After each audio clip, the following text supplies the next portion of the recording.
assim que vai ser agora, mamãe. As palavras da minha filha ainda ecoam na minha mente. Meu nome está em todas as suas contas. Seu dinheiro da aposentadoria vai direto para mim. Você só precisa de comida e um lugar para morrer. Enquanto ela falava, continuava olhando para o celular, como se eu fosse apenas um móvel velho. Foi naquele momento que eu soube. A mulher que criei por 48 anos havia se tornado minha pior inimiga. O que ela não sabia é que eu também tinha aprendido a ser cruel. Mas antes de continuar, confira se você já está inscrito no canal e escreva nos comentários de onde você está assistindo este vídeo. Adoramos saber até onde nossas histórias estão chegando. Meu nome é Joana, tenho 72 anos e até 6 meses atrás acreditava que o amor de uma filha era eterno. Como fui tola, era uma quarta-feira comum.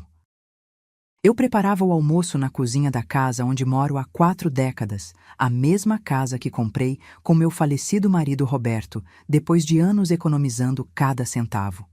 Minha filha Clara entrou sem bater, como sempre fazia. Ultimamente, suas visitas tinham um padrão. Ela aparecia, pegava algo da geladeira, fazia algum comentário sobre a bagunça, que não existia, e ia embora.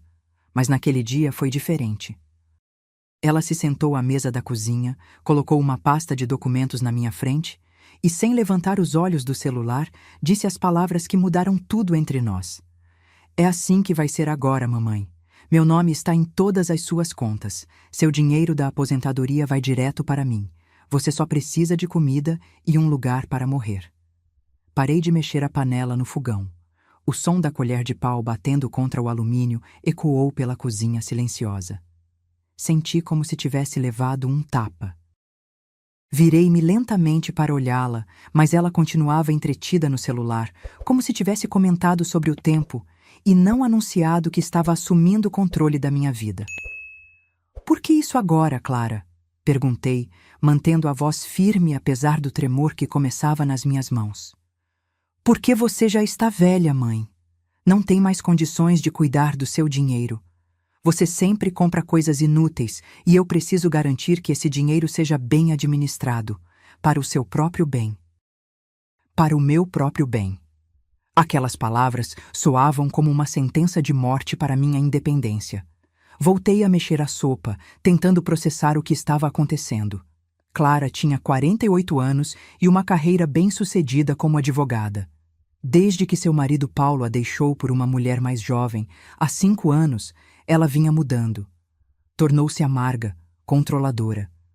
Mas nunca imaginei que chegaria a este ponto. Tenho plena capacidade para administrar meu dinheiro, Clara. Sempre cuidei das minhas finanças, mesmo depois que seu pai morreu. Ela finalmente levantou os olhos do celular e me encarou com uma expressão que misturava impaciência e pena. "Mamãe, já está decidido. Conversei com um médico e ele concorda que é o melhor. Você tem episódios de confusão mental, esquece coisas." Eu esqueço onde coloquei os óculos, Clara, não como administrar minha vida. Minha voz saiu mais alta do que eu pretendia. Clara se levantou, aproximando-se de mim com aquele sorriso falso que usava no tribunal quando tentava convencer alguém. "É para seu próprio bem, mamãe. Não quero que você seja enganada por golpistas ou acabe gastando tudo em bobagens. Assim eu cuido de tudo e você não precisa se preocupar com nada." Enquanto ela falava, senti algo diferente crescendo dentro de mim. Não era tristeza ou desespero. Era raiva. Uma raiva fria e calculista que nunca havia sentido antes. Mas mantive meu rosto neutro, quase submisso, enquanto assentia levemente. "Se você acha melhor assim, filha." Ela pareceu satisfeita com minha rendição, sorriu e beijou minha testa. O beijo dela me deu náuseas. "Viu como é mais fácil quando você não complica as coisas? Amanhã vamos ao banco para assinar os papéis. Esteja pronta às 9. E saiu, levando consigo a pasta de documentos. Quando ouvi a porta da frente bater, desabei na cadeira da cozinha. As lágrimas que segurei começaram a escorrer pelo meu rosto. Não conseguia entender como minha própria filha, aquela menina que carreguei no colo, que embalei durante noites insones, que eduquei com todo o amor do mundo, poderia me tratar assim, como uma criança incapaz ou um fardo inconveniente. Fiquei sentada ali por horas, vendo a sopa esfriar na panela, enquanto pensava em tudo que havia dado a Clara ao longo dos anos. Após a morte de Roberto, há 15 anos, usei o dinheiro do seguro para pagar a faculdade de direito dela. Cuidei dos seus filhos, meus netos, para que ela pudesse construir sua carreira. E agora, no momento em que eu deveria desfrutar de uma aposentadoria tranquila, ela queria me transformar em uma prisioneira na minha própria casa. Naquela noite, não consegui dormir. Fiquei olhando para o teto do quarto, recordando momentos da minha vida com Clara. Quando ela era pequena e segurava minha mão com confiança. Quando ela era adolescente e mesmo rebelde, ainda tinha um coração bom. Onde foi que perdi aquela menina? Em que momento ela se transformou nesta mulher fria que me via apenas como um problema a ser administrado? Levantei-me antes do amanhecer, com os olhos ardendo pela falta de sono. No escuro, abri o antigo baú que guardava no fundo do armário.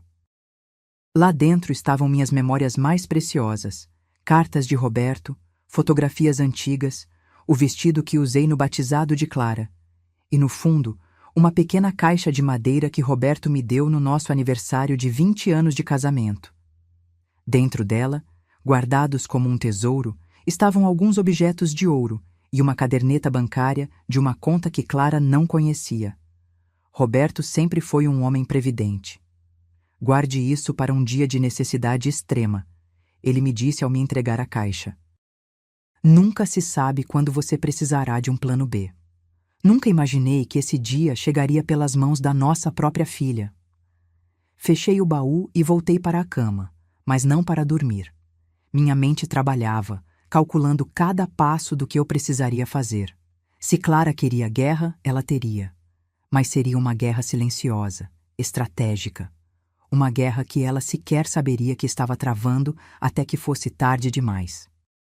Quando o relógio marcou 7 horas, levantei-me e me preparei como se fosse um dia normal. Tomei meu café, arrumei-me com esmero, escolhendo um vestido simples mas elegante e meu colar de pérolas que Roberto me dera no nascimento de Clara. Uma lembrança silenciosa do que estávamos perdendo. Às 9 em ponto, a campainha tocou. Clara estava lá, pontual como um relógio suíço, com sua expressão eficiente e distante. Ao meu lado, ela parecia vir de outro mundo. Eu com meu vestido florido e cabelos grisalhos, ela com seu terno executivo impecável e cabelos tingidos. Pronta, mamãe. O carro está esperando. Peguei minha bolsa e sorri, um sorriso que não chegava aos olhos. Estou pronta, filha, mais pronta do que você imagina. Ela me olhou com uma leve desconfiança, mas logo voltou à sua expressão neutra. Enquanto caminhávamos até o carro, eu pensava que a batalha estava apenas começando. E eu, uma velha que ela julgava inofensiva, seria sua pior adversária. O banco estava cheio naquela manhã. Pessoas de todas as idades faziam fila nos caixas eletrônicos e aguardavam atendimento. Clara, usando sua postura intimidadora de advogada, dirigiu-se diretamente à mesa do gerente, contornando a fila de espera como se as regras não se aplicassem a ela. Bom dia! Tenho uma reunião agendada sobre as contas da minha mãe, disse ela, empurrando-me suavemente à frente, como se eu fosse um objeto a ser apresentado. O gerente, um homem de meia-idade com um sorriso ensaiado, nos recebeu e indicou as cadeiras. Seu nome era Augusto, segundo a plaquinha em sua mesa. Ele começou a explicar sobre a procuração que eu deveria assinar, sobre como Clara passaria a administrar todas as minhas finanças, sobre como isso era comum e recomendável para pessoas da minha idade. Enquanto eles falavam sobre mim como se eu não estivesse presente, observei o movimento do banco. Numa mesa distante, reconheci Margarida, uma velha amiga que trabalhava ali há décadas. Nossos olhares se cruzaram e ela me deu um pequeno aceno. Eu sorri de volta, um sorriso cúmplice que Clara não notou. Dona Joana, a senhora está entendendo tudo? perguntou o gerente, finalmente dirigindo-se a mim. Perfeitamente, Sr. Augusto. Só estou um pouco cansada. Será que eu poderia usar o banheiro antes de assinarmos os papéis? Clara revirou os olhos, impaciente. Mamãe, podemos fazer isso rápido? Tenho uma audiência em 2 horas. É só um momento, querida. A não ser que queira me acompanhar ao banheiro também para garantir que eu faça tudo direito. Meu tom irônico a pegou de surpresa. Ela franziu a testa, mas assentiu. O gerente indicou onde ficava o banheiro. Clara, por que você não espera aqui e termina de verificar os documentos? Sugeriu ele. Sua mãe pode assinar quando voltar. Aproveitando a deixa, levantei-me e caminhei lentamente pelo banco. Ao passar pela mesa de Margarida, deixei cair um pequeno bilhete que havia preparado em casa. Ela o pegou discretamente e assentiu. No bilhete, um pedido simples. Precisamos conversar. Questão de vida ou morte. Me ligue. No banheiro, respirei fundo várias vezes. Meu coração batia acelerado, mas minha determinação era inabalável. Olhei-me no espelho e vi uma mulher que não reconhecia de imediato. Não era mais apenas a doce Joana, a mãe dedicada e a avó amorosa. Nos meus olhos havia uma dureza nova, a determinação de quem foi empurrada até o limite. Você consegue fazer isso, sussurrei para meu reflexo. Roberto estaria ao seu lado. Quando voltei à mesa do gerente, Clara já tinha verificado todos os documentos. Augusto me entregou uma caneta e apontou onde eu deveria assinar. Estes documentos transferem a procuração total para sua filha, Dona Joana. Ela poderá administrar suas contas, seus bens, fazer transferências, tudo em seu nome. Eu entendo, respondi calmamente, pegando a caneta. Clara me observava com um sorriso satisfeito, como uma caçadora que finalmente encurralou sua presa. Eu assinei cada documento lentamente, com minha letra tremida de idosa, enquanto por dentro planejava cada passo do que faria a seguir. Quando terminamos, Clara apanhou os documentos como se fossem troféus. Viu como foi fácil, mamãe? Agora não precisa se preocupar com nada disso. Eu cuido de tudo para você. Sorri para ela, um sorriso que, espero, escondia o que eu realmente sentia. Sim, querida, você sempre sabe o que é melhor. No caminho de volta para casa, Clara falava sem parar sobre como organizaria minhas finanças, como eu não precisaria mais me preocupar com contas ou despesas, como ela cuidaria de tudo. Cada palavra sua soava como mais um tijolo no muro da prisão que ela construía ao meu redor. Quando chegamos, ela entrou rapidamente, verificou se eu tinha comida na geladeira e anunciou que precisava ir para o tribunal. Volto no fim de semana para organizar seus papéis e medicamentos. Não abra a porta para ninguém e não atenda ligações de números desconhecidos. Podem ser golpistas. Depois que ela saiu, sentei-me na poltrona da sala, aquela onde Roberto costumava ler o jornal nas manhãs de domingo, e deixei as lágrimas virem. Chorei por quase 1 hora, mas não eram lágrimas de derrota. Eram lágrimas de limpeza, lavando a ingenuidade e a confiança cega que eu tinha depositado em Clara. O telefone tocou às 3 da tarde. Era Margarida. Joana, o que está acontecendo? Seu bilhete me assustou. Por quase 1 hora, contei a ela tudo. Como Clara havia mudado nos últimos anos, tornando-se cada vez mais controladora. Como ela agora queria tomar conta de tudo, alegando que eu estava confusa e incapaz. Margarida ouviu em silêncio, interrompendo apenas para fazer perguntas pontuais. Isso é abuso financeiro, Joana. É um tipo de violência contra idosos que vemos com frequência no banco, infelizmente. Eu sei, respondi. Mas não vou permitir que continue. Preciso da sua ajuda. Margarida era mais do que uma funcionária do banco. Era uma amiga de décadas, alguém que conhecia minha família desde que Clara era criança. Se havia alguém em quem eu podia confiar neste momento, era ela. O que você tem em mente? Perguntou ela. Lembra daquela conta conjunta que Roberto abriu antes de morrer? Aqui está em nossos 2 nomes? Sim, claro. É uma conta antiga que quase não tem movimentação. Clara não sabe dela. Roberto sempre foi previdente, guardando para emergências. Acho que ele nunca imaginou que a emergência seria nossa própria filha, mas aqui estamos. Expliquei meu plano para Margarida. Era arriscado e exigiria tempo, mas era minha única chance de recuperar minha independência antes que Clara assumisse controle total da minha vida. Margarida hesitou inicialmente, preocupada com as implicações legais, mas acabou concordando. Se é isso que você quer, vou te ajudar. Mas temos que ser muito cuidadosas. Quando desligamos, senti uma centelha de esperança pela primeira vez em dias. O caminho seria difícil, mas eu não estava sozinha. Além de Margarida, tinha a lembrança de Roberto me guiando. Ele sempre dizia que eu era mais forte do que parecia. Estava na hora de provar que ele tinha razão. Nas semanas seguintes, Clara começou a implementar seu plano de controle. Primeiro, foram as pequenas coisas. Ela trocou meu celular por um modelo mais simples, alegando que o anterior era complicado demais para mim.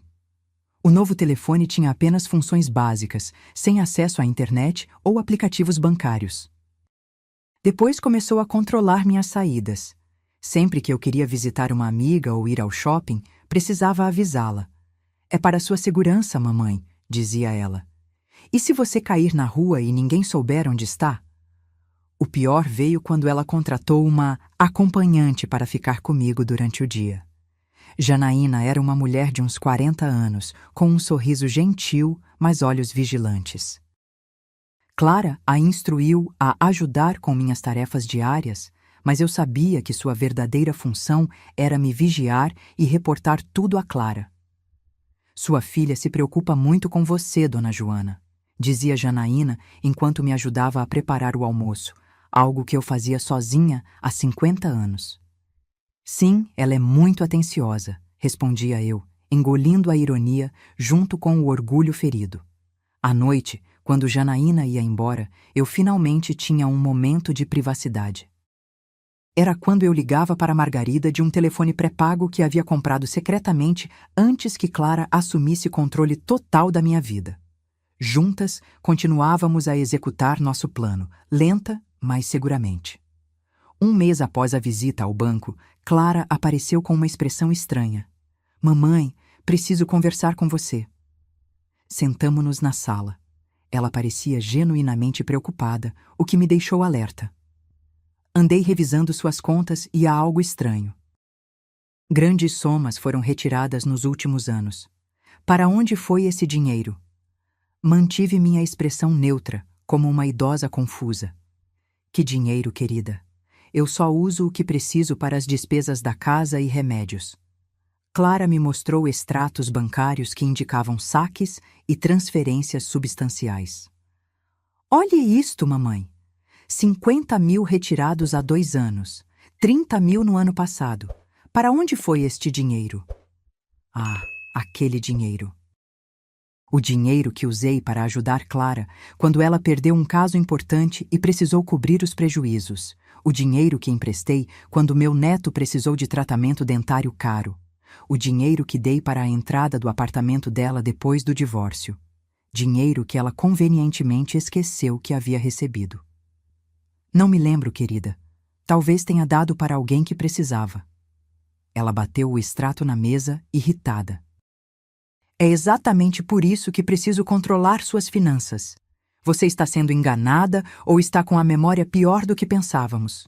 Vou marcar uma consulta com um neurologista. Como quiser, filha. Minha aparente docilidade a acalmou. Clara guardou os extratos e mudou de assunto, falando sobre como meus netos estavam ocupados demais para me visitar, mas que talvez viessem no próximo feriado. Depois que ela foi embora, telefonei para Margarida. Ela está começando a desconfiar. Precisamos acelerar as coisas. No dia seguinte, enquanto Janaína assistia à sua novela favorita na sala, aproveitei para escapar para o quintal com a desculpa de regar as plantas. Lá, usei meu telefone secreto para falar com Margarida. Está tudo pronto, ela me informou. A conta está ativa e o dinheiro foi transferido conforme planejamos. Clara não tem como rastreá-lo agora. E a papelada da casa? Também está encaminhada. O advogado preparou tudo como você pediu. Senti uma mistura de alívio e tristeza. Era doloroso ter que me proteger da minha própria filha desta maneira, mas Clara não me deixara escolha. Obrigada, Margarida. Não sei o que faria sem você. Você faria a mesma coisa por mim, Joana. Amigos são para isso. Nos dias que se seguiram, notei Clara cada vez mais agitada. Ela aparecia sem avisar, vasculhava minhas gavetas quando achava que eu não estava olhando, verificava meu celular, o oficial, não o secreto, e questionava Janaína sobre minhas atividades diárias. Algo a estava incomodando, mas ela não revelava o quê. Eu suspeitava que ela havia descoberto que a conta conjunta com Roberto ainda existia, mas não conseguia acessá-la porque não tinha procuração para esta conta específica. Numa tarde chuvosa de sábado, Clara chegou com Paulo, seu ex-marido. Isso me surpreendeu, pois eles mal se falavam desde o divórcio. Paulo sempre foi um homem decente, embora fraco. Ele foi quem se afastou quando o casamento acabou, deixando de visitar até mesmo os próprios filhos. "Oi, dona Joana", disse ele, parecendo constrangido. "Como a senhora está?" "Estou bem, Paulo. Surpresa em vê-lo aqui." Clara interveio rapidamente. "Paulo está me ajudando com algumas questões legais, mamãe." "Você se importa se usarmos o escritório do papai por algumas horas?"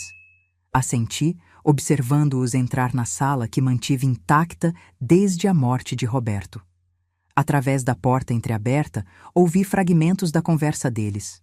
Falavam sobre propriedades, contas bancárias, procurações. Em determinado momento, a voz de Paulo se elevou. "Isso não parece certo, Clara. Sua mãe não demonstrou nenhum sinal de incapacidade mental. Você não a vê todos os dias como eu. Ela está piorando, esquecendo coisas, guardando dinheiro em lugares estranhos. Mesmo assim, isso que você está propondo é legal e necessário. Você é advogado ou não? É só assinar como testemunha. Ou prefere que eu conte para todo mundo sobre aquela sua secretária e o dinheiro que sumiu do escritório?" O silêncio que se seguiu me disse tudo o que eu precisava saber. Clara estava chantageando Paulo para ajudá-la em algum esquema envolvendo meus bens. Fechei os punhos com força, sentindo uma raiva renovada. Minha própria filha, conspirando contra mim desta maneira.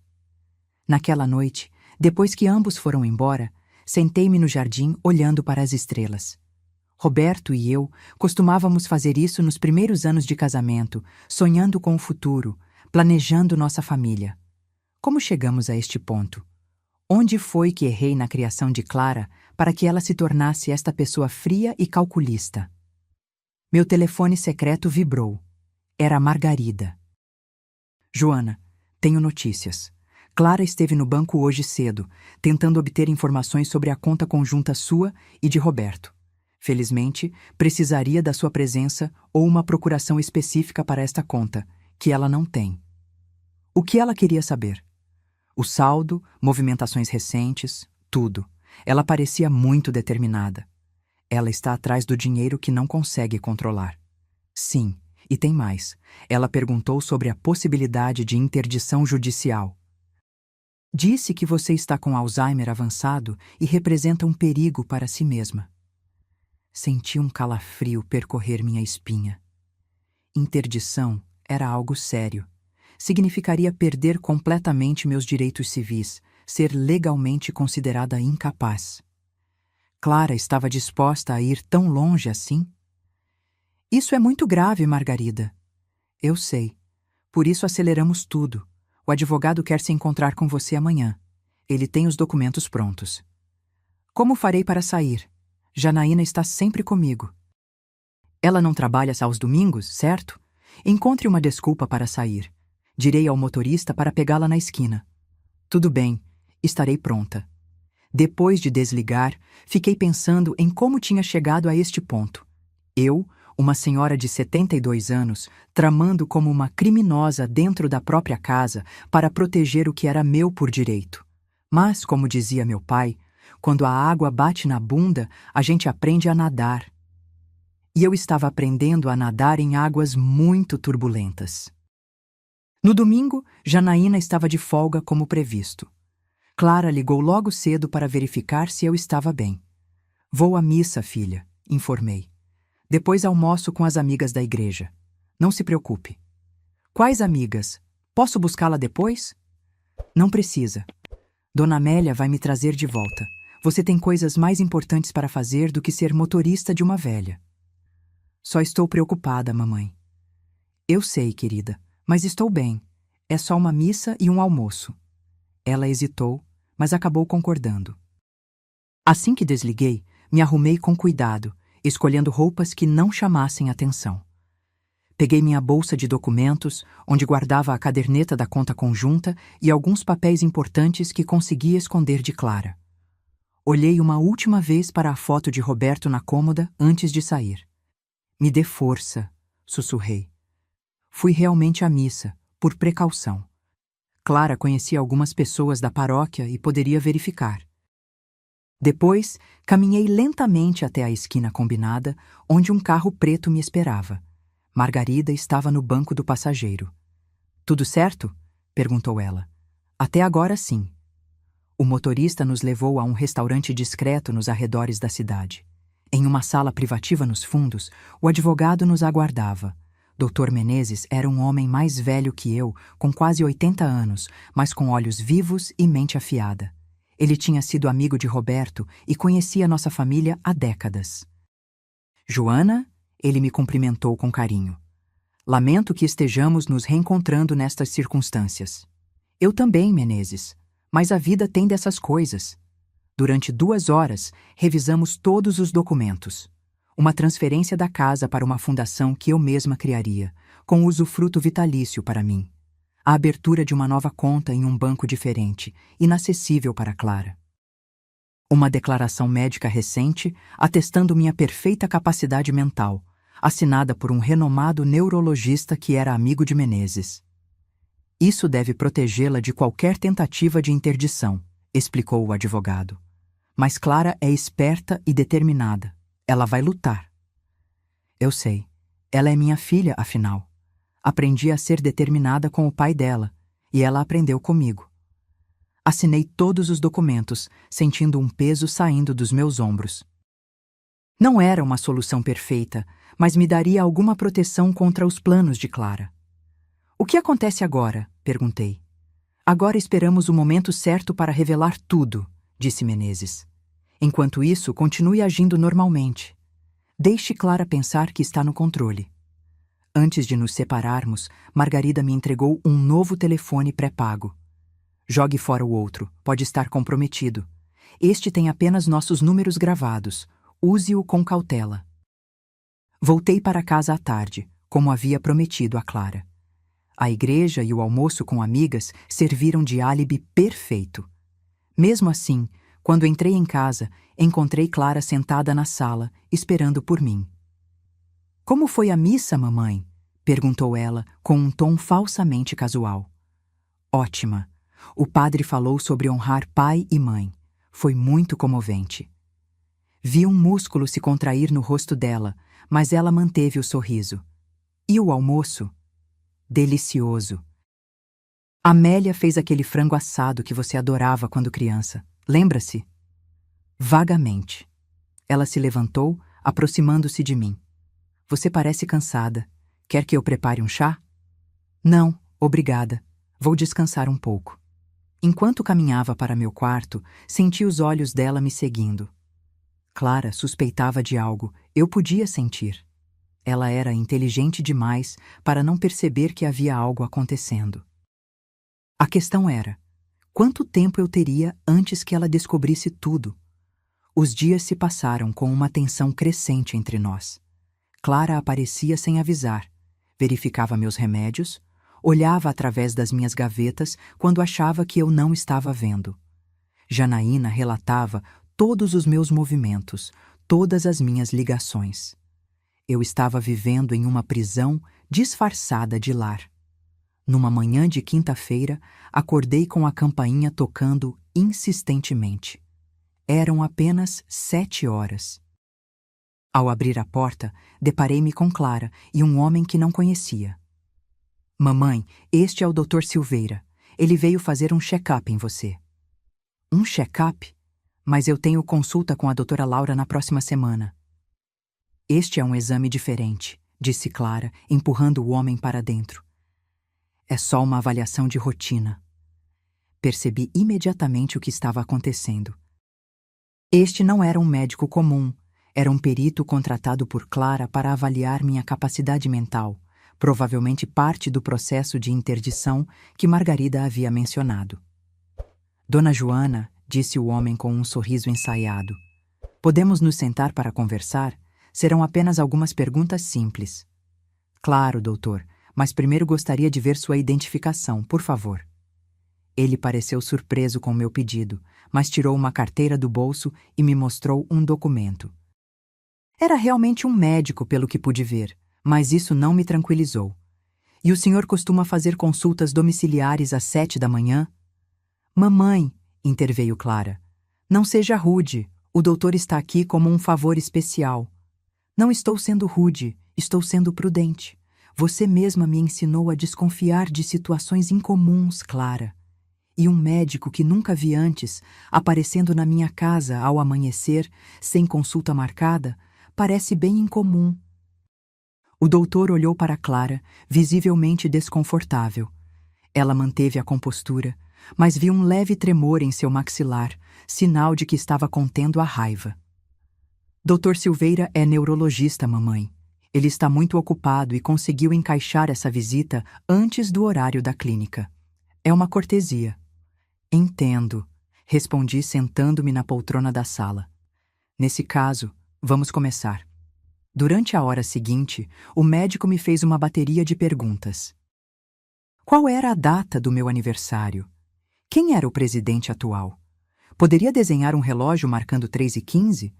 Conseguia lembrar 3 palavras que ele havia mencionado 5 minutos atrás?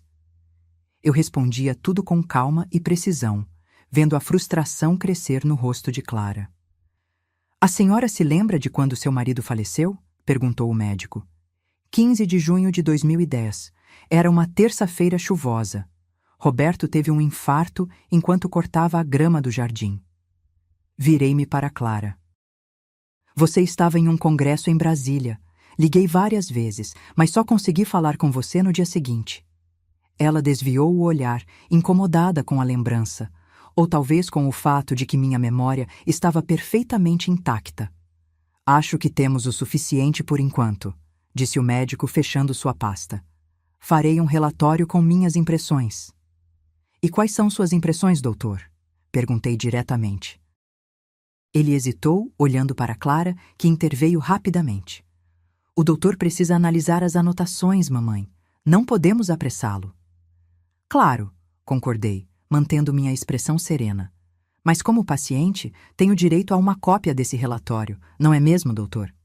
Certamente, ele respondeu, parecendo aliviado por eu não insistir. Enviarei para vocês 2. Depois que o médico saiu, Clara não perdeu tempo. Por que você está sendo tão difícil, mamãe? Estou apenas cuidando de você. Se é isso que você chama de cuidar, não preciso de seus cuidados, Clara. Tenho plenas faculdades mentais e físicas. Posso administrar minha própria vida. É o que você pensa. Ela explodiu, perdendo a compostura. Você não percebe como está ficando confusa. Guarda dinheiro em lugares estranhos, esquece de tomar remédios, tem conversas com o papai como se ele ainda estivesse vivo. Aquela última acusação me pegou de surpresa. Eu realmente falava com Roberto às vezes, como muitas viúvas fazem, mas nunca na frente de Clara ou de Janaína. Como você sabe disso? Perguntei, sentindo um arrepio percorrer minha espinha. Ela hesitou por um segundo, percebendo que havia se revelado. Janaína me conta tudo, respondeu finalmente. Ela te ouve falando sozinha à noite. Então vocês me espionam até quando estou no meu quarto? Que tipo de prisão é essa que você criou para mim, Clara? Não é uma prisão, é proteção. Você precisa aceitar que está envelhecendo e que não pode mais cuidar de si mesma. Levantei-me sentindo uma onda de raiva que não experimentava há anos. Saia da minha casa. O quê? Ela perguntou genuinamente surpresa. Você ouviu bem. Saia, agora. Esta ainda é minha casa, E você não é mais bem-vinda aqui. Clara me olhou como se eu tivesse enlouquecido. Você não pode estar falando sério. Nunca falei tão sério em toda a minha vida. Saia, ou eu chamarei a polícia. A polícia? Ela riu, incrédula. E diria o quê? Que sua filha está cuidando de você? Diria que você invadiu minha casa e se recusa a sair quando solicitada. Isso é invasão de domicílio, como você bem sabe, sendo advogada. Seu sorriso desapareceu. Clara sabia que eu estava certa quanto à lei. Ela pegou sua bolsa lentamente, olhando-me com uma mistura de raiva e descrença. Isso não acabou, mamãe. Você claramente não está bem. Voltarei com os papéis necessários. Faça o que achar melhor, respondi. Mas não se surpreenda se encontrar mais resistência do que esperava. Quando ela bateu a porta ao sair, senti minhas pernas fraquejarem. Sentei-me novamente, respirando fundo várias vezes. A adrenalina começava a passar, deixando-me exausta. Mas não havia tempo para descansar. Peguei meu telefone secreto e liguei para Margarida. Está começando, avisei. Clara trouxe um médico para me avaliar. Acho que ela vai tentar a interdição judicial nos próximos dias. Estava esperando isso, respondeu Margarida. Vou ligar para o Dr. Menezes imediatamente. Enquanto isso, reúna todos os documentos que conseguir encontrar. Contas pagas, correspondências, qualquer coisa que mostre que você está gerenciando sua vida perfeitamente. E se puder, escreva um diário detalhando suas atividades diárias. Isso será útil para mostrar sua lucidez. E Janaína? Dispense-a. Clara provavelmente a instruiu a espionar você. Se ela insistir em ficar, diga que vai chamar a polícia. Já fiz isso com Clara hoje, comentei, com um riso amargo. Parece que estou ameaçando toda a minha família com a polícia. Você está se defendendo, Joana. Não há nada de errado nisso. Depois que desligamos, comecei a reunir os documentos. Anos de recibos meticulosamente organizados, cadernetas bancárias, até mesmo um diário que mantinha desde a morte de Roberto. Cada página daquele caderno era um testemunho da minha lucidez, das minhas reflexões, dos meus pequenos e grandes momentos ao longo dos anos. Quando Janaína chegou, por volta das 9 horas, eu já estava preparada para a confrontação. Bom dia, dona Joana, disse ela com seu sorriso habitual. Como está se sentindo hoje? Melhor do que nunca, Janaína. E com uma clareza que não sentia há tempos. Ela me olhou com desconfiança. Que bom, trouxe frutas frescas para o café da manhã. Não precisava se incomodar, respondi.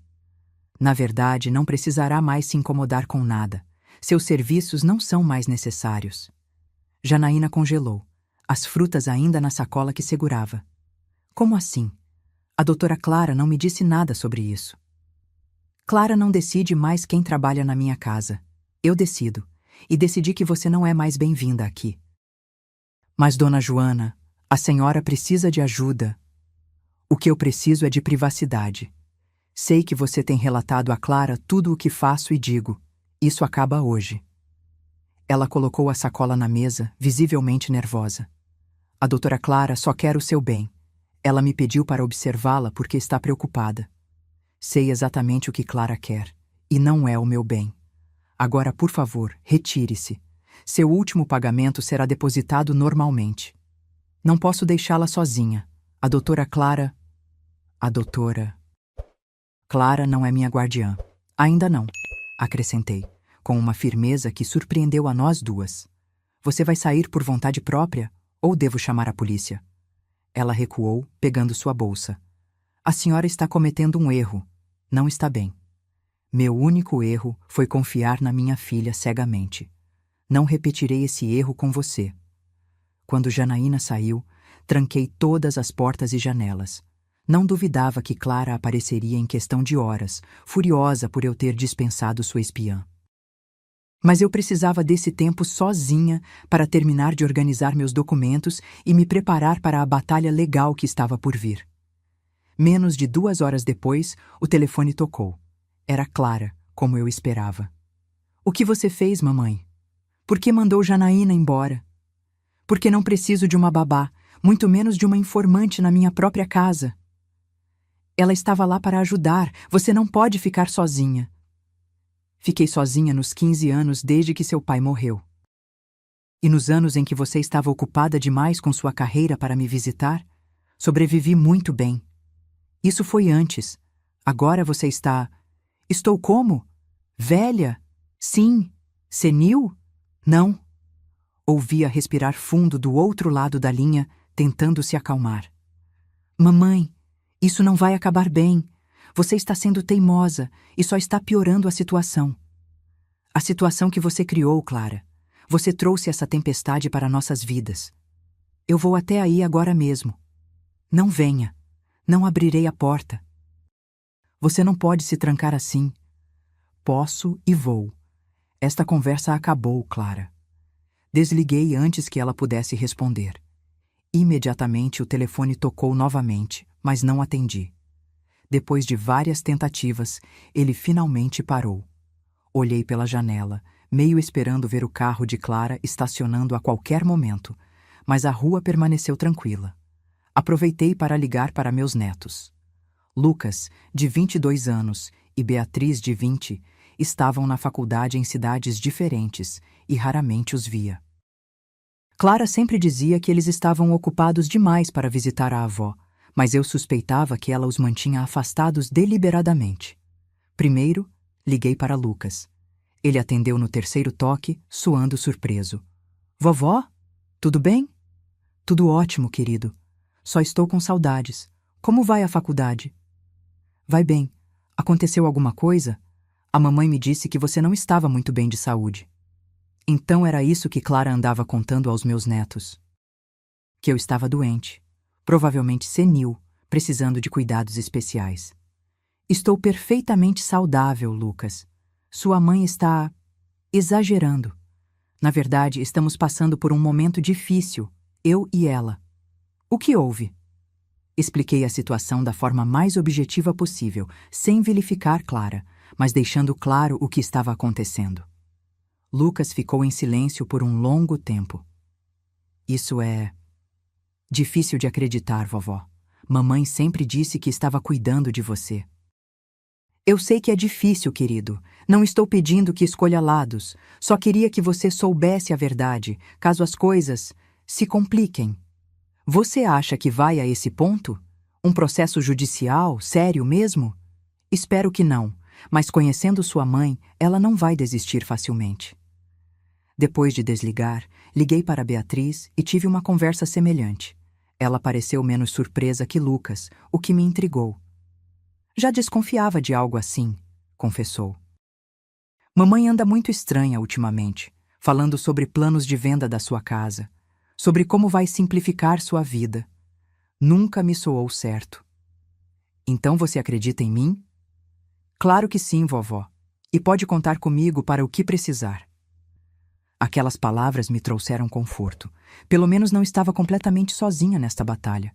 Tinha Margarida, o Dr. Menezes e agora, talvez, meus netos. Era mais do que eu esperava. O resto do dia transcorreu com uma calma quase sinistra. Esperava que Clara aparecesse a qualquer momento, mas não houve sinal dela. No início da noite, quando estava preparando um chá, a campainha tocou. Aproximei-me cautelosamente da porta. Quem é? Sou eu, vovó, Beatriz. Surpresa, abri a porta. Era realmente minha neta, carregando uma pequena mala. Bea, o que você está fazendo aqui? Pensei que estivesse na faculdade. Ela me abraçou apertado, algo que não acontecia há anos. Vim ficar com você alguns dias. Não consigo me concentrar sabendo que está passando por isso sozinha. Mas suas aulas? Tenho apenas aulas online esta semana. Posso estudar daqui. Enquanto conversávamos na cozinha, Beatriz me contou que Lucas também estava a caminho, chegaria no dia seguinte. Eles haviam conversado depois das minhas ligações e decidiram vir me apoiar pessoalmente. Mamãe não sabe que estamos aqui, confessou Beatriz. Ela vai ficar furiosa. Deixe que fique, respondi, segurando suas mãos. Vocês são adultos agora. Podem tomar suas próprias decisões.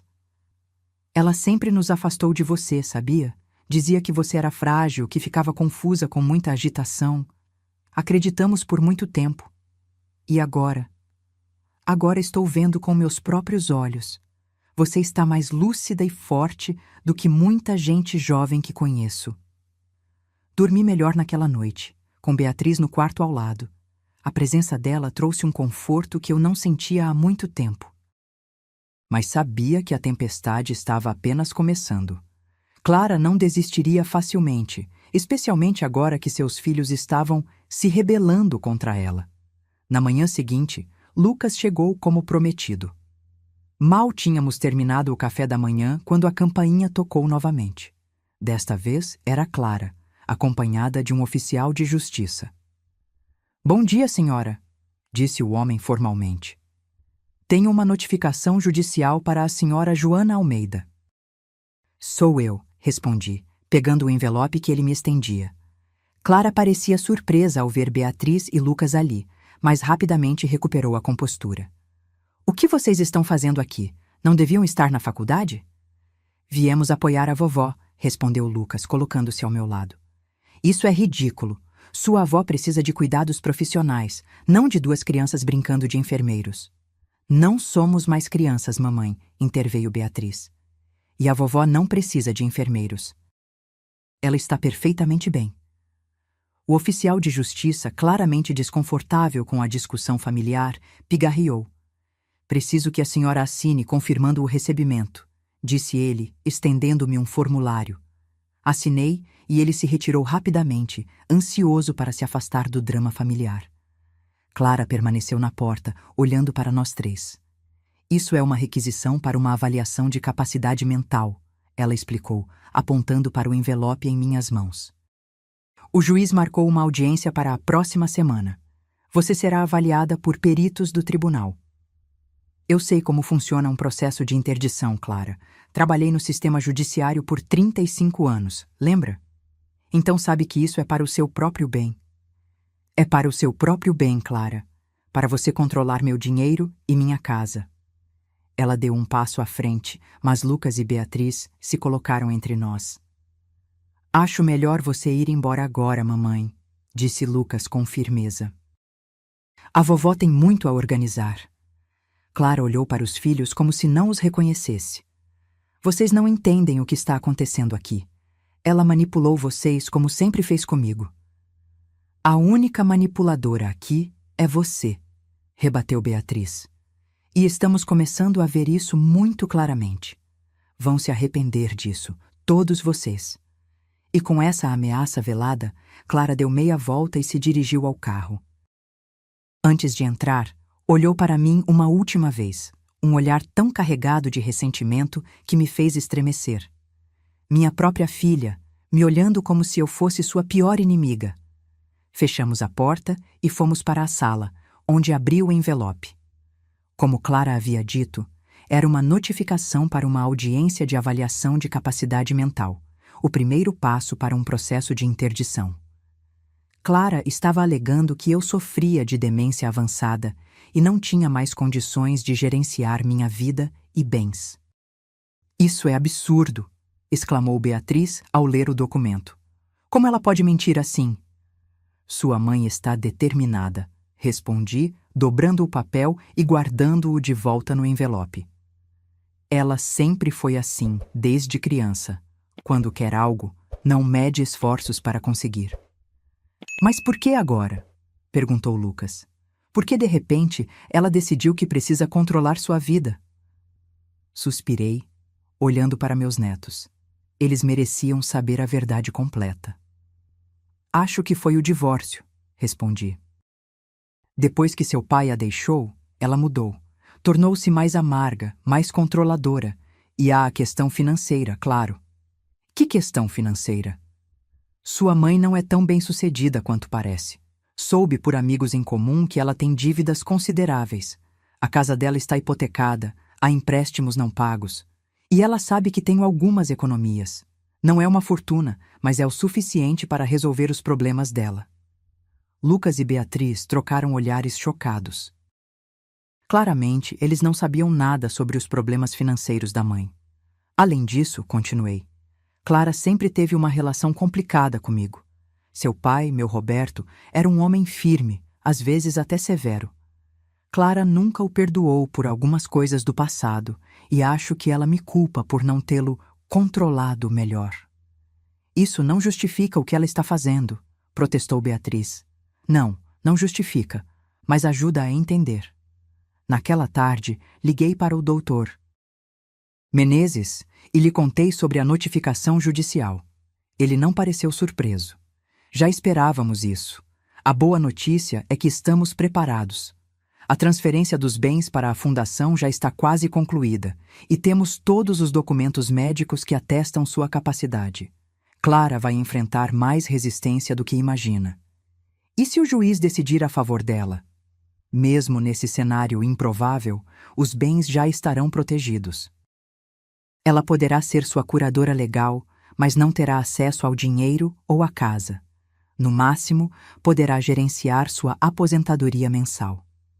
Essa informação me trouxe algum alívio, mas ainda havia uma tristeza profunda em meu coração. Não era assim que eu imaginava passar meus anos de velhice, lutando contra minha própria filha, escondendo bens, preparando-me para batalhas judiciais. Onde foi que tudo deu errado entre nós? Os dias seguintes foram um turbilhão de atividades.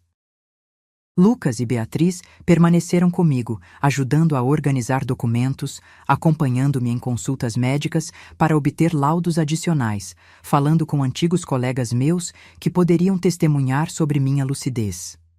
Margarida vinha quase diariamente, trazendo atualizações sobre o andamento dos processos bancários e imobiliários. Clara tentou várias vezes entrar em contato com os filhos, alternando entre súplicas e ameaças. Ela está manipulando vocês, dizia nas mensagens. Vocês não conhecem o lado dela da história. Eles respondiam educadamente, mas se mantinham firmes ao meu lado. Na noite anterior à audiência, sentei-me no jardim com Lucas e Beatriz. O céu estava estrelado e o aroma das damas da noite preenchia o ar.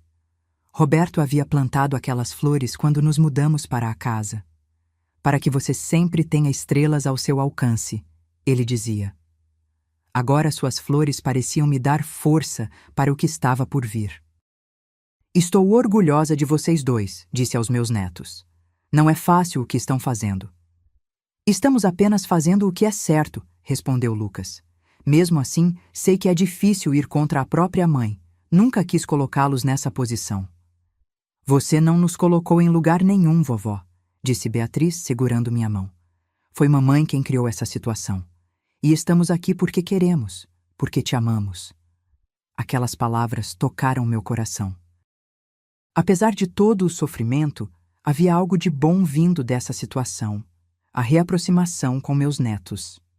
Por anos, Clara havia criado uma distância entre nós, alimentando-os com histórias sobre minha suposta fragilidade e confusão mental. Agora, estávamos finalmente construindo uma relação verdadeira, baseada no conhecimento direto um do outro, não filtrado pelas palavras de Clara. Amanhã será um dia difícil, avisei. Sua mãe vai dizer coisas duras sobre mim. Ela vai tentar fazer com que eu pareça senil, incapaz, talvez até perigosa para mim mesma. Estamos preparados, garantiu Lucas. E o Dr. Menezes também está. Acordei antes do nascer do sol no dia da audiência. Vesti-me com cuidado, escolhendo um conjunto azul marinho discreto, mas elegante. Arrumei o cabelo e coloquei o colar de pérolas que Roberto me dera. Queria parecer exatamente o que era. Uma senhora idosa, sim, mas perfeitamente capaz e lúcida. Quando saímos de casa, notei um carro estacionado do outro lado da rua. Era Paulo, o ex-marido de Clara e pai de Lucas e Beatriz. Ele saiu do veículo e veio ao nosso encontro. Vim dar meu apoio, disse ele, parecendo constrangido. Clara está fora de controle. Papai! Exclamou Beatriz, abraçando-o. Você vai testemunhar? Se for necessário, sim. Não posso ficar parado vendo sua mãe fazer isso. Não é justo com Dona Joana, nem com vocês. A presença de Paulo foi uma surpresa bem-vinda. Ele havia se afastado da família após o divórcio, mantendo apenas contato mínimo com os filhos. Vê-lo ali, disposto a se posicionar contra Clara, era significativo. Chegamos ao fórum cedo. Dr. Menezes já nos esperava, acompanhado de uma assistente. Ele nos conduziu a uma sala privativa onde poderíamos aguardar. Estou confiante, disse ele, revisando alguns papéis. Temos laudos médicos recentes, testemunhas de sua capacidade e a estratégia jurídica está sólida. Clara vai ter que provar que você é incapaz e ela não tem evidências disso. Por volta das 10 horas, fomos chamados à sala de audiência. Clara já estava lá, sentada ao lado de seu advogado, um homem de meia idade com expressão severa.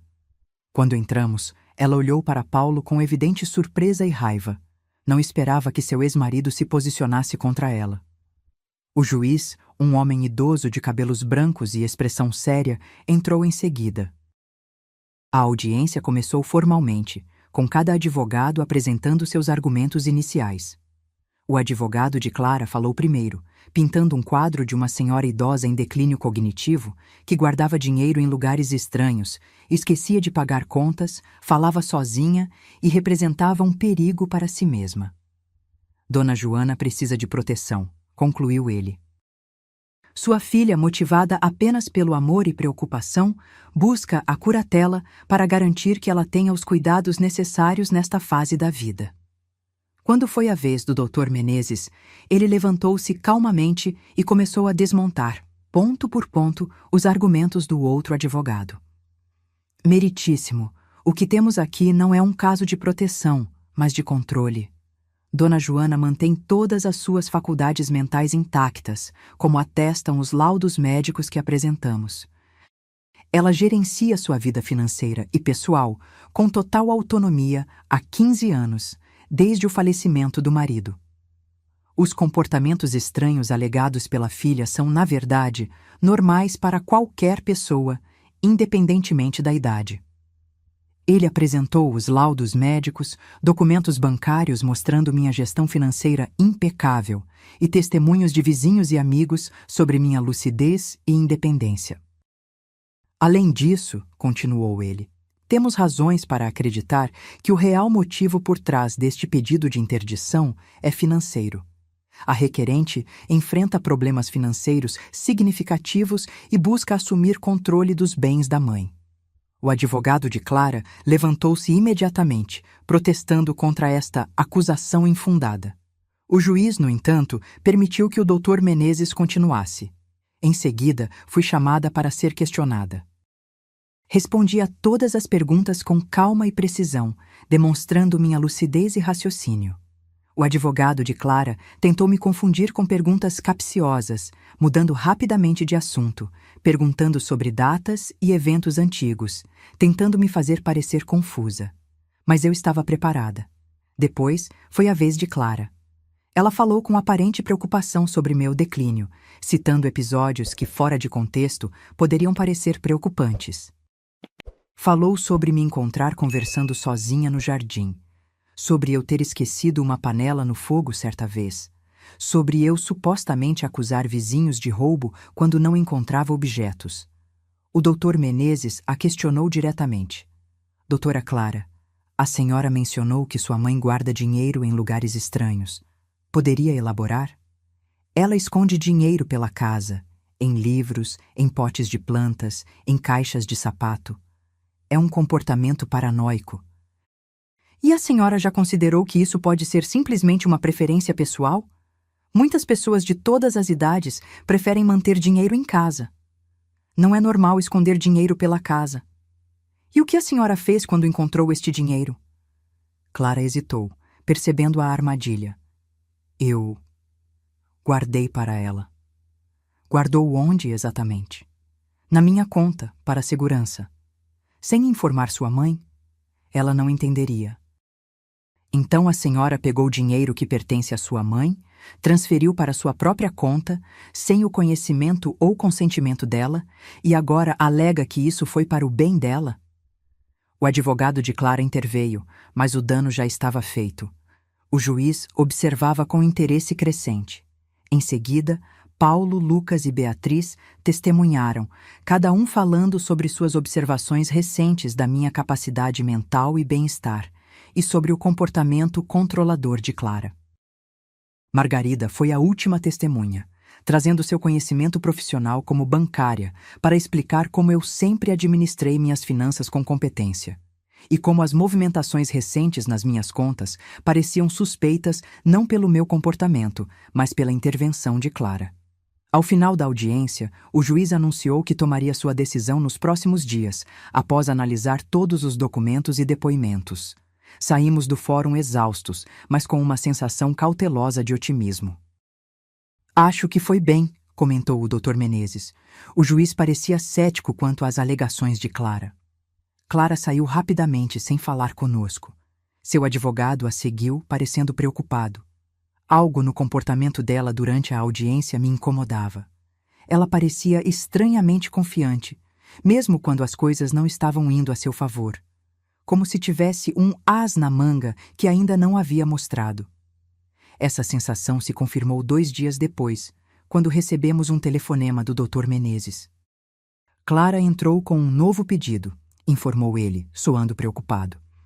Ela está alegando agora que você está sendo manipulada por terceiros, especificamente por Margarida e por mim, para esconder bens e prejudicá-la.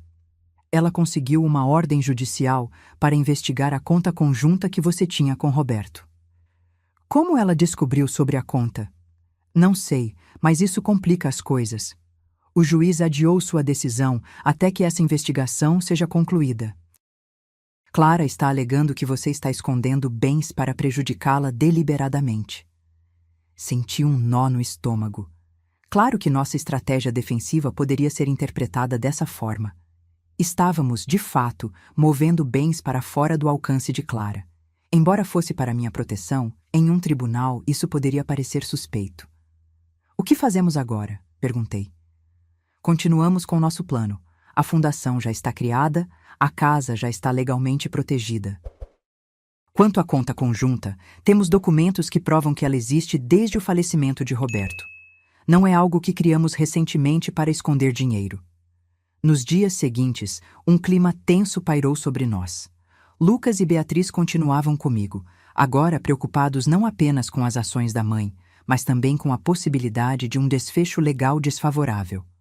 Paulo vinha nos visitar frequentemente, trazendo informações que conseguia obter através de antigos contatos no meio jurídico.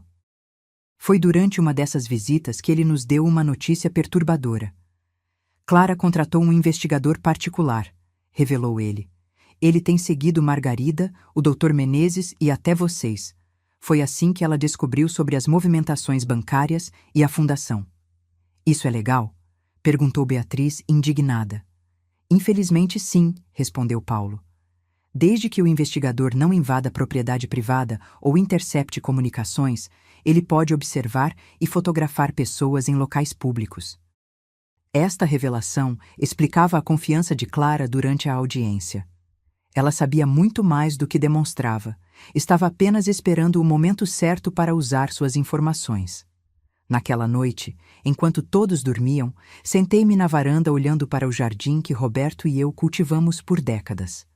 As rosas que ele plantou continuavam florescendo a cada primavera, teimosas e resilientes como eu estava tentando ser. Peguei meu diário e comecei a escrever, como fazia quase todas as noites. Nunca imaginei que chegaria a este ponto, escrevi. Minha própria filha me tratando como uma inimiga, como uma ameaça a ser controlada. Onde erramos, Roberto?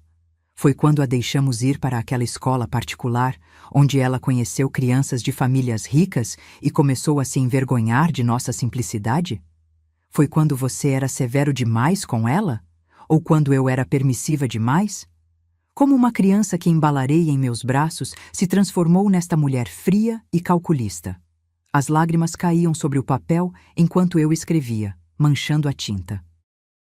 Não chorava apenas pela situação atual, mas por tudo que havíamos perdido, por todos os anos em que poderíamos ter sido uma família unida, mas que foram desperdiçados em ressentimentos silenciosos e expectativas não atendidas.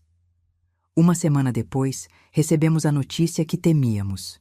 O juiz havia decidido adiar sua decisão final sobre a interdição, mas havia concedido a Clara uma curatela temporária, limitada apenas às questões financeiras. Isso significava que, por pelo menos 90 dias, ela teria acesso às minhas contas bancárias e poderia gerenciar minha aposentadoria. Isso é um retrocesso, admitiu o Dr. Menezes quando nos reunimos para discutir a decisão. Mas não é o fim. A curatela é temporária e limitada. Clara não pode vender a casa ou tomar decisões sobre sua saúde ou estilo de vida. E a fundação já está estabelecida. A casa já está protegida. E quanto à conta conjunta? Perguntei. O juiz ordenou um congelamento temporário até que seja verificada a origem do dinheiro e a legitimidade da conta. Clara está alegando que você criou essa conta recentemente com a ajuda de Margarida para esconder bens. Isso é absurdo! A conta existe há 15 anos. Sabemos disso e vamos provar, mas vai levar tempo. Enquanto processávamos essas informações, o telefone tocou. Era Lucas, que havia saído para comprar mantimentos. "Vovó", disse ele, soando agitado. "Estou voltando para casa agora. Encontrei a mamãe no supermercado." "O que aconteceu?"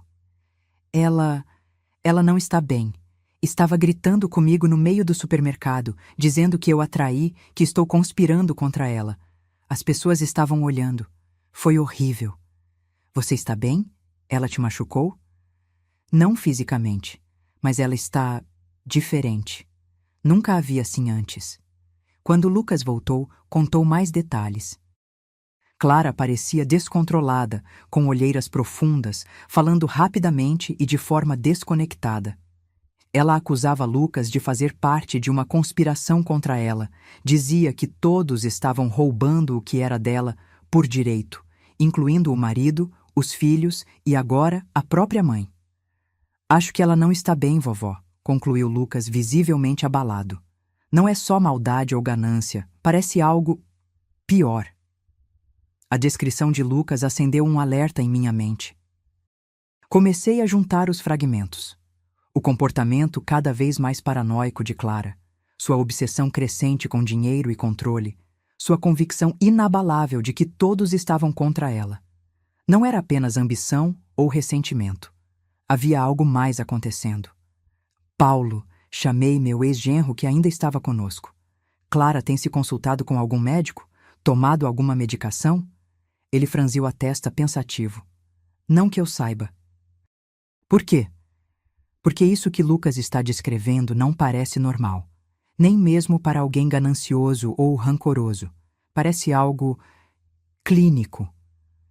Paulo ficou em silêncio por um momento, como se algo tivesse acabado de fazer sentido para ele. "Agora que você menciona, a mãe dela, sua sogra, teve problemas psiquiátricos, não é?" "Sim, Carmen sofria de transtorno bipolar, passou por várias crises ao longo da vida." "E começou por volta dos 50 anos, não foi?" Senti um arrepio. Clara tinha 48 anos, aproximadamente a mesma idade em que Carmen começou a apresentar sintomas mais severos de seu transtorno. "Você acha que Clara pode estar passando por algo parecido?" perguntou Beatriz, que acompanhava a conversa com crescente preocupação. "Não sou médica", respondi cautelosamente. "Mas há um padrão aqui que não podemos ignorar." Decidimos compartilhar essas preocupações com o Dr. Menezes. Ele ouviu atentamente e concordou que essa era uma possibilidade que precisava ser considerada. Se Clara estiver realmente enfrentando problemas de saúde mental não diagnosticados, isso muda nossa abordagem, disse ele. Não seria mais apenas uma questão legal, mas também médica. Como procedemos? Precisamos de mais informações, mais evidências desse comportamento errático. E talvez possamos solicitar ao juiz uma avaliação psicológica dela, assim como ela solicitou para você. Na semana seguinte, reunimos relatos de várias pessoas que haviam notado mudanças no comportamento de Clara. Sua secretária no escritório de advocacia mencionou como ela havia se tornado obsessiva com pequenos detalhes, acusando colegas de roubarem suas ideias ou sabotarem seus casos. Um vizinho relatou um episódio em que Clara apareceu em sua porta às 3 da manhã, acusando-o de espioná-la através da janela. Paulo revelou que ela havia começado a fazer gastos extravagantes e impulsivos nos meses antes de nosso confronto, comprando joias caras e considerando a aquisição de um carro de luxo, apesar de suas dificuldades financeiras. Tudo apontava para um quadro preocupante. Clara não estava apenas sendo gananciosa ou controladora. Ela estava potencialmente sofrendo de um transtorno não tratado que afetava seu julgamento e comportamento. Com essas evidências, o Dr. Menezes entrou com uma petição solicitando que o juiz ordenasse uma avaliação psicológica de Clara antes de tomar qualquer decisão final sobre a curatela. Argumentou que, se havia preocupações sobre a minha capacidade mental, o mesmo escrutínio deveria ser aplicado a quem buscava ser meu curador. A resposta de Clara foi rápida e furiosa. Ela acusou-nos de tentarmos patologizá-la para escapar da justiça, de inventarmos histórias sobre sua saúde mental para distrair o tribunal de minha suposta incapacidade. Seu advogado entrou com uma moção para bloquear o pedido de avaliação, chamando-o de tática dilatória e difamatória. O juiz, no entanto, considerou nosso pedido razoável. Em sua decisão, ele escreveu: se o tribunal está avaliando a capacidade mental da senhora Joana para determinar se ela necessita de um curador, é apenas justo e prudente avaliar também a capacidade da potencial curadora para assumir essa responsabilidade.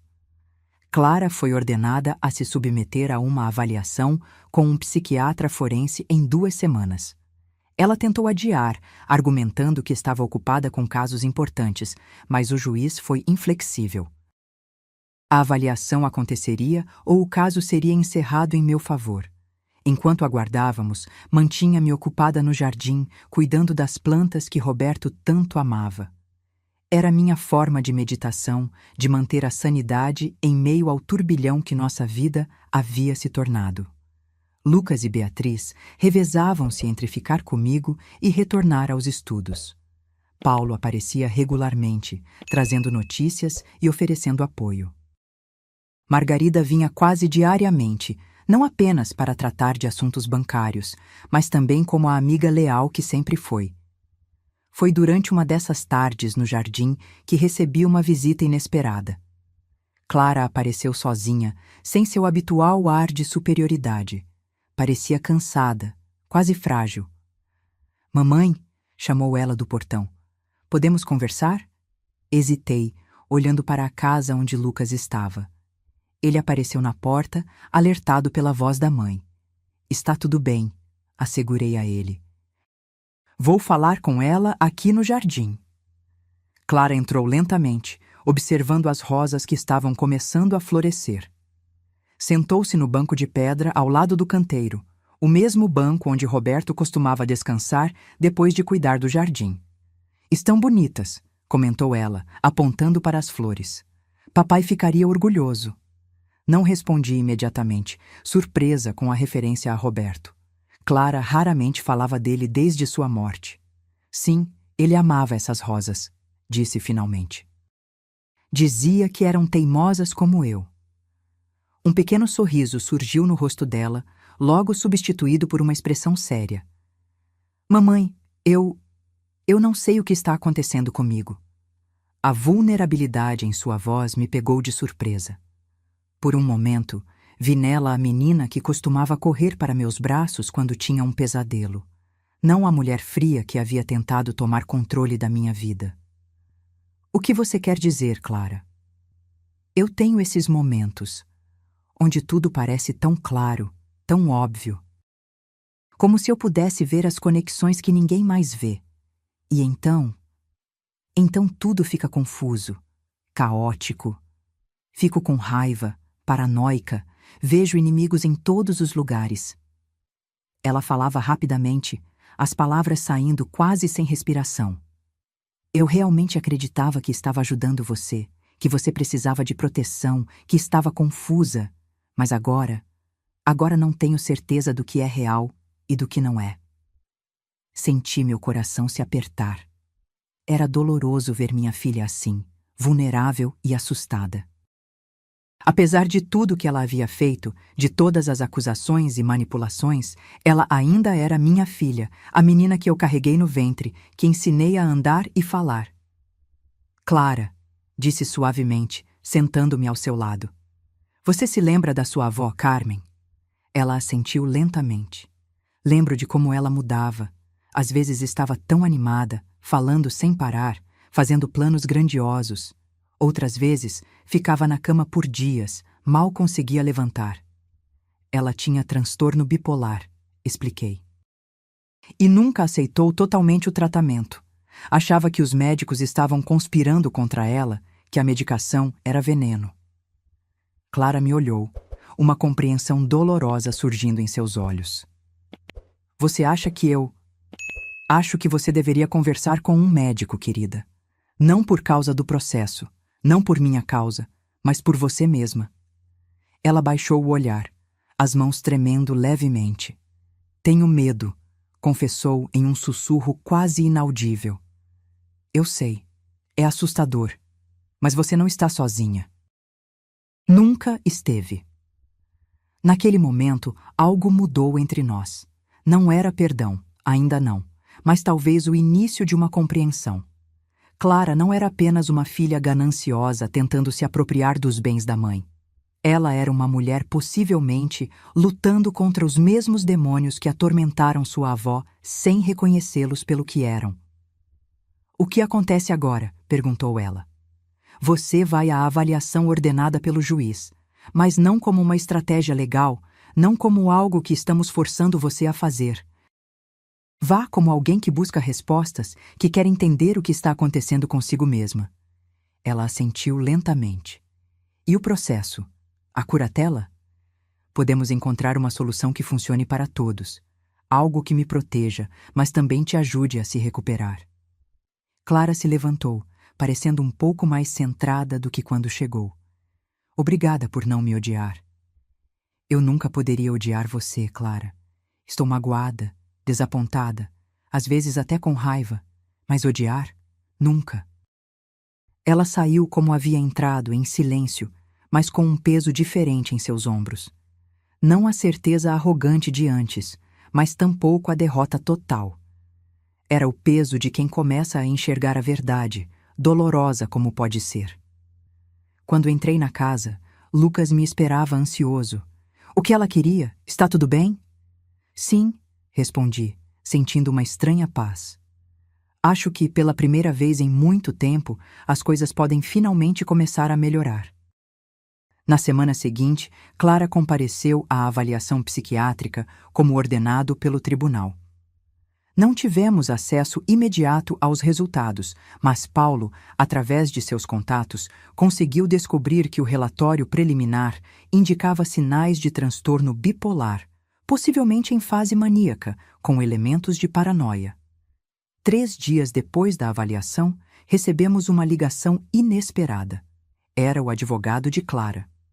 Dona Joana, disse ele formalmente.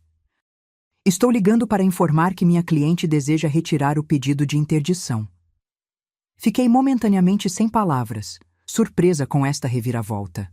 Ela explicou o motivo? Doutora Clara está atualmente sob cuidados médicos e, após reflexão, concluiu que não é o momento adequado para prosseguir com este processo. Ela também solicita que o tribunal encerre a curatela temporária que lhe foi concedida. Entendo, respondi cautelosamente. E quanto às acusações sobre a conta conjunta e a fundação? Essas questões também serão abandonadas. Doutora Clara deseja resolver quaisquer disputas familiares fora do tribunal. Depois de desligar, compartilhei a notícia com Lucas, Beatriz e o Dr. Menezes, que veio imediatamente à minha casa quando soube. Todos estávamos cautelosamente otimistas, mas também confusos com a súbita mudança. Isso é muito repentino, comentou o advogado. Clara estava determinada até alguns dias atrás. Acho que a avaliação psiquiátrica pode ter sido um despertar para ela, sugeri. Talvez esteja começando a aceitar que precisa de ajuda. Na semana seguinte, recebemos a confirmação oficial do tribunal. O caso estava encerrado, a curatela temporária revogada, e eu tinha de volta o controle total sobre minha vida e bens. Foi como se um peso enorme tivesse sido retirado dos meus ombros. Finalmente, depois de meses de tensão, poderia retomar minha vida normal. Ou pelo menos, uma nova versão dela. Porque nada seria exatamente como antes. O relacionamento com Clara estava irrevogavelmente alterado. Havíamos visto o pior um do outro, dito coisas que não poderiam ser facilmente esquecidas. Mas também havia uma nova chance, uma possibilidade de reconstrução que não existia antes. Clara começou um tratamento psiquiátrico intensivo, incluindo medicação e terapia. Segundo Paulo, que mantinha contato com ela regularmente, os primeiros resultados eram promissores. Ela estava mais estável, mais lúcida, começando a reconhecer os padrões destrutivos em seu comportamento. Era uma jornada longa, sem garantias, mas era um começo.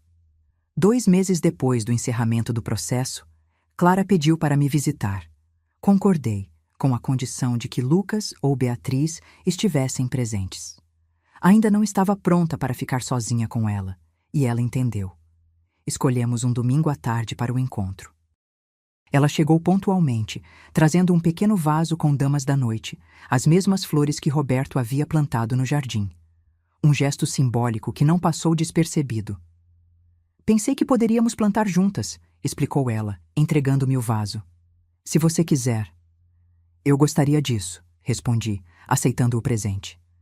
Lucas nos observava da varanda, dando-nos espaço, mas mantendo-se por perto. Beatriz estava na cozinha, preparando um chá. Sentamo-nos na sala, o silêncio inicialmente desconfortável pairando entre nós. Como você está? Perguntei finalmente. Melhor, respondeu Clara. A medicação está ajudando e a terapia é difícil, mas necessária. Fico feliz em ouvir isso. Mamãe, eu vim pedir desculpas. Sei que palavras não são suficientes depois de tudo que fiz, mas preciso dizer mesmo assim. Sinto muito. Muito mesmo. Sua voz tremeu e vi lágrimas se formando em seus olhos. Não eram lágrimas manipuladoras, eram genuínas, nascidas de arrependimento real. Por muito tempo, eu realmente acreditei que estava ajudando, continuou ela. Na minha cabeça você estava confusa, vulnerável. E eu estava salvando você. Não percebi como esse pensamento estava distorcido, como eu estava projetando meus próprios medos e inseguranças em você. E agora? Perguntei suavemente. Agora estou tentando separar o que é real do que minha mente criou. O médico diz que vai levar tempo, que preciso ser paciente comigo mesma, mas cada dia é um pouco mais claro que o anterior. Beatriz entrou com o chá, serviu-nos e sentou-se ao lado da mãe, um gesto silencioso de apoio que não passou despercebido. O que você espera agora, Clara? Perguntei, indo direto ao ponto. De mim? De nós? Ela respirou fundo antes de responder. Não espero perdão imediato. Sei que machuquei você profundamente, que traí sua confiança de maneiras imperdoáveis. O que espero? O que espero é uma chance. Uma chance de mostrar que estou mudando, que quero fazer as coisas do jeito certo. Não por causa de dinheiro ou controle, mas porque você é minha mãe e eu te amo, mesmo quando não consegui demonstrar isso. Suas palavras eram simples, diretas, sem a eloquência rebuscada da advogada que ela era, e talvez por isso mesmo soaram mais verdadeiras. Também quero me reconectar com meus filhos, continuou ela, olhando para Beatriz. Sei que os afastei de vocês, que contei mentiras, que manipulei. Estou envergonhada disso. Uma chance, repeti pensativa. Acho que todos merecemos pelo menos isso. Não prometi perdão imediato ou reconciliação total. Seria desonesto. As feridas eram profundas demais para serem curadas em um único encontro. Mas ofereci algo igualmente valioso. Uma porta aberta, uma possibilidade de reconstrução. Nos meses que se seguiram, Clara manteve sua palavra. Continuou com o tratamento, comparecendo regularmente às consultas médicas e sessões de terapia. começou a reconstruir sua relação com Lucas e Beatriz, com pequenos passos de cada vez. E comigo, estabelecemos um novo tipo de relacionamento, mais cauteloso que antes, mas também mais honesto. Um ano após o início de toda essa saga, sentei-me novamente no banco do jardim, observando as rosas de Roberto e as damas da noite que Clara e eu havíamos plantado juntas. Lucas estava na universidade terminando seu último semestre. Beatriz havia se mudado para mais perto de mim. E Clara, embora ainda lutando com seu transtorno, estava em um lugar muito melhor. Peguei meu diário, agora quase cheio após um ano de registros diários, e escrevi. Nunca imaginei que chegaria aos 73 anos lutando contra minha própria filha, pelo direito de controlar minha vida. Nunca imaginei que essa mesma luta acabaria, ironicamente, nos aproximando de uma forma que anos de convivência pacífica não conseguiram. Há cicatrizes que permanecerão para sempre, lembranças dolorosas que nunca desaparecerão completamente. Mas também há uma força nova em mim, uma certeza de quem sou e do que sou capaz, que talvez nunca tivesse descoberto sem essa provação. E há uma compreensão mais profunda da fragilidade humana, de como nossas mentes podem nos trair, de como as pessoas que amamos podem nos ferir precisamente porque as amamos. Clara não era um monstro. Era uma filha doente que precisava de ajuda, tanto quanto eu precisava de proteção contra ela. Roberto sempre dizia que a vida raramente nos dá respostas simples. Ele estava certo, como sempre. Não há vilões ou heróis nesta história, apenas pessoas imperfeitas tentando fazer o melhor que podem com as cartas que receberam. E talvez seja isso que significa envelhecer com sabedoria. Entender que a vida não é preto e branco, que até nos momentos mais sombrios há nuances, há aprendizado, há possibilidade de recomeço. Fechei o diário e olhei para o céu que começava a escurecer. As primeiras estrelas apareciam, as mesmas que Roberto e eu costumávamos observar juntos. Em algum lugar, imaginei, ele estava sorrindo, satisfeito por sua família ter encontrado, finalmente, um caminho de volta um para o outro. A campainha tocou. Era Clara, chegando para nosso jantar semanal. Levantei-me, guardei o diário e caminhei para dentro, pronta para mais um pequeno passo em nossa jornada de reconciliação.